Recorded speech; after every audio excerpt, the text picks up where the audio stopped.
Welcome back, ladies and gentlemen. This is the Bearable Bull here. And I got this aggressively average content for you today, as we've been teetering on a decision for the market to make. Is the market going to reach some higher values in the immediate short term? Or is the market going to crash down? A lot of those questions will be answered by one of your favorite people in this community, Waters Above Crypto, as me and him are going to have an Independence Day Birth of America special tomorrow, July 4th. That's going to be an exciting video as we answer a lot of community questions when it comes to where this market's going to go, what's going on in the immediate future, as well as what to expect from XRP, other digital assets, and in the macro environment. Please stay tuned for that, as that's going to be a powerful video. And in other news as well, I have been working on a video I have been promising for a while now. It's a video where I talk about what the cryptos I'm going to be investing in when the big crash I do expect to come September, October does eventually come. I believe I've identified a crypto trend that all of us need to be aware of. We've seen the ICO craze, NFT craze, DeFi craze, and many other trends cause beautiful profits in the crypto market. But I believe this one that I will be releasing a video of soon will be the biggest one that'll make us the most money moving forward. I'll be announcing where exactly that video will be tomorrow, and I know all of you are really gonna appreciate it. Now guys, with that being said, something I want to start this video off with is this tweet from John Deaton, as BlackRock has named Coinbase as a SSA counterpart in an updated spot Bitcoin ETF filing. BlackRock has made the necessary changes that SEC has been looking for in their Bitcoin spot ETF, and now they've resubmitted this filing. But what I find most interesting about what's going on in the crypto universe as a whole is the fact that Gary Gunzler is essentially claiming Coinbase is running an illegal business, yet the largest asset manager in the world and others are disclosing their intent to do business with this quote-unquote illegal business. And that tells you all you really need to know about what's going on. This lawsuit against Coinbase is nothing more than to gain precedent, maybe get a settlement. They're gonna gatekeep. Coinbase is 100% part of the elite class, and I think they're just gonna be used as an example of how to do things in the space. Coinbase is gonna be used to cut off access for some crypto exchanges in the world, and I don't know exactly how that's gonna happen. I don't know the exact details that'll come with whatever ruling inevitably takes place. But what I can tell you is, this Coinbase lawsuit is a sham. It is a distraction. We understand this very well. And all I want you to get from this is how the big boys and the big players in the world play the game. They're gonna make you think Coinbase is illegitimate, while at the same time the big boys partner with Coinbase, and then dissuade you from investing and being in this market, while at the same time building out infrastructure and filing for investment instruments that'll make the next bull run so explosive generational wealth will be made, even just by accident. Never forget how they play this game. Don't get manipulated, and stay the course. Now, what we see here from Cowboy Crypto and James Roll XRP is a letter from top House Republicans blasting Gary Gunzler for his lack of transparency.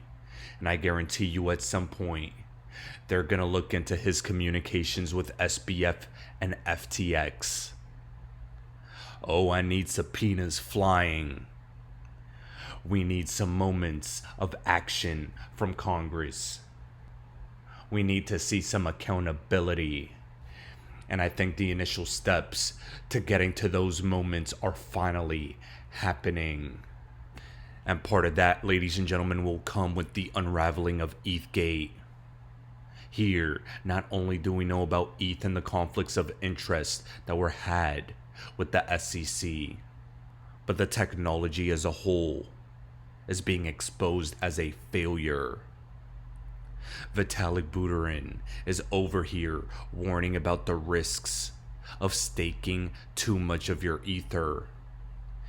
And when Vitalik is saying it's far too risky, all of you should look in the mirror when it comes to Ethereum staking. This technology is not as foolproof as a lot of people want to admit. And the look on the 5 individuals' faces in this video will say it all. ETH was never the chosen one. ETH just played the game to get ahead. But XRP, it's gonna have its day in the sun. Probably the biggest reason why I personally am not like just staking all of my ETH and I'm instead like staking a fairly small portion is because if you stake your ETH, it has to be on like the keys that access it have to be public on some system that's online. And like for safety, it has to be a multi-sig, and multi-sigs for staking are still fairly difficult to set up.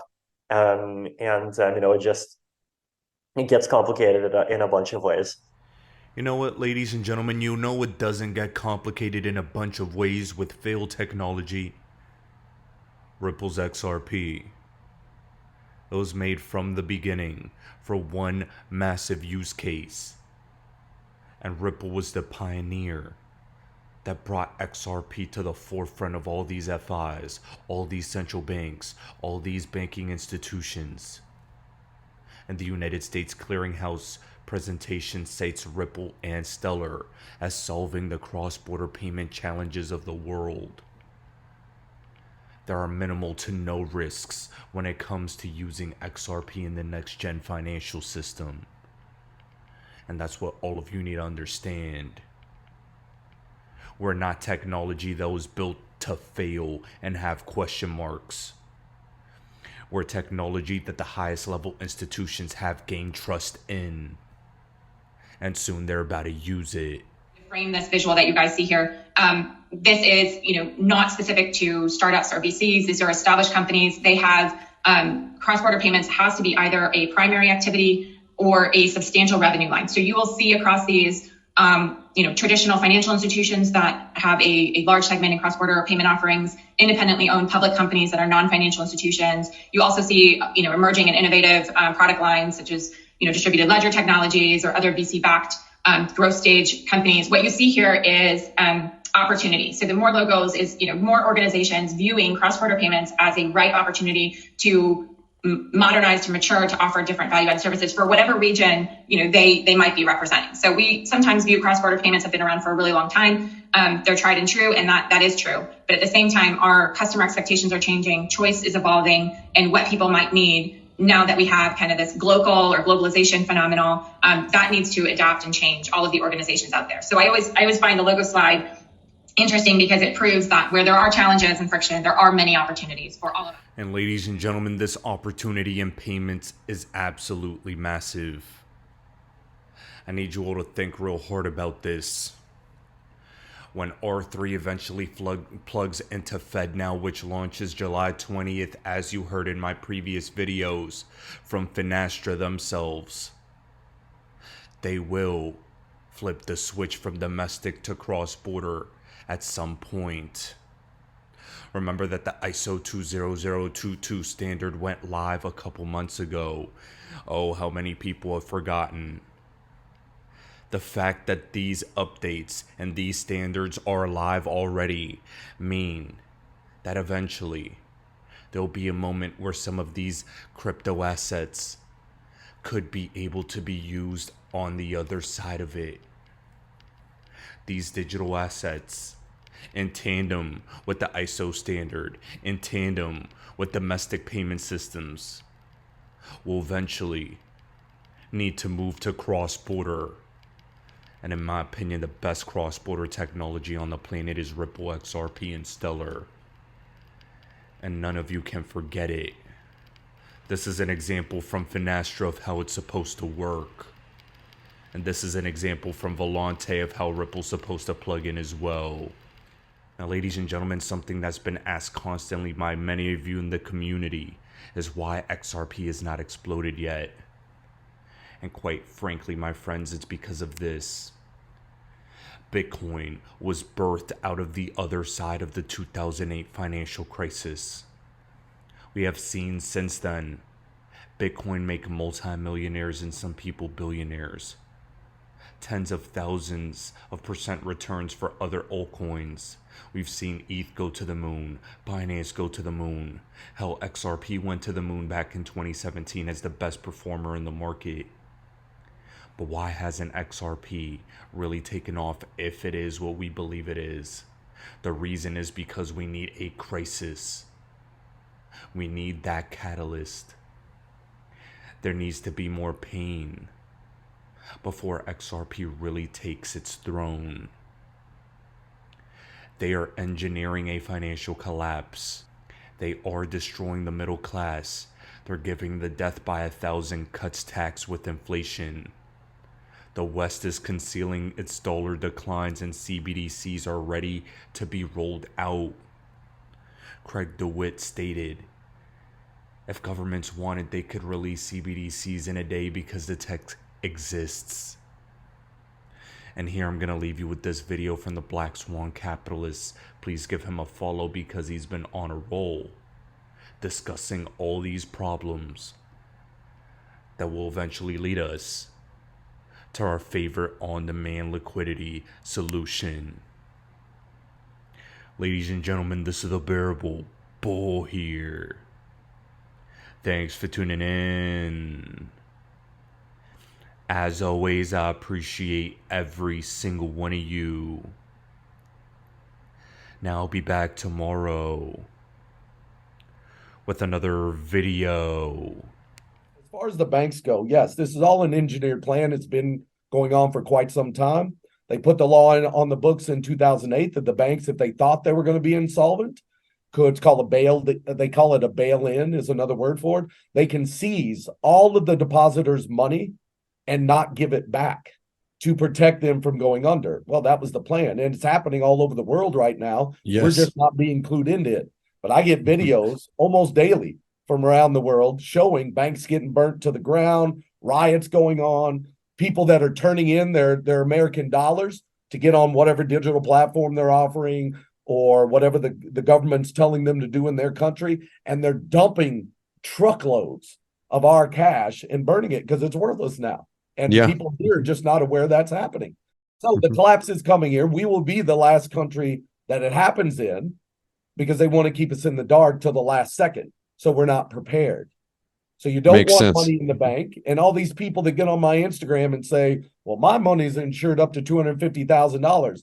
Then you have no clue how the system actually works. And the fact that they don't even have a fraction of a % of enough money in that insurance fund to cover all the losses. Why do I hold XRP? Because Ripple's the chosen one to lead the new global digital payment system, and they use XRP. In 2013, the Federal Reserve began looking for faster payments options. 2 years later, an action plan was born and a federal payments task force was created. It included one company focused on crypto, Ripple. In 2014, the World Bank and Better Than Cash Alliance, which includes the Bill and Melinda Gates Foundation, Clinton Global Initiative, and the governments of 32 countries, put out a report called The Opportunities of Digitizing Payments. 1 year later, the Better Than Cash Alliance featured one crypto company on their website, Ripple. Today, Better Than Cash Alliance and all other UN initiatives are focused on a single agenda, the Sustainable Development Goals for 2030. You can see the SDGs logo on Bill Gates' lapel, world-leading companies, the Better Than Cash Alliance website, and on the UN's official exchange, Exchange. What crypto is Exchange officially utilizing for their carbon credit solution, XRP. The world will move to a new international standard for exchanging electronic messages between financial institutions by 2025 called ISO 20022.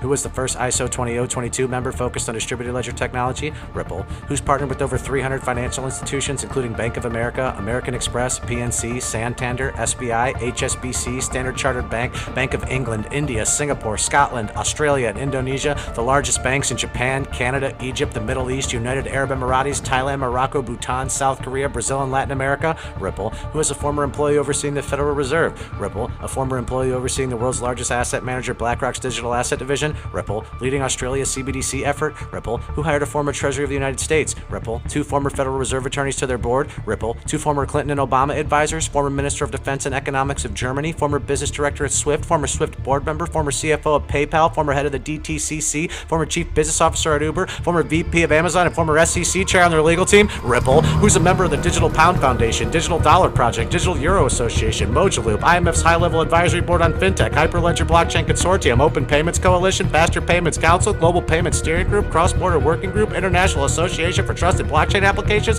Crypto Climate Accord, University Blockchain Initiative, World Wide Web Consortium, and a featured partner of the World Economic Forum with 3 members of their team directly listed on the WF website. Ripple. Now, does Ripple and XRP sound like they're going to disappear, or do they sound like they're part of a much bigger plan? You decide.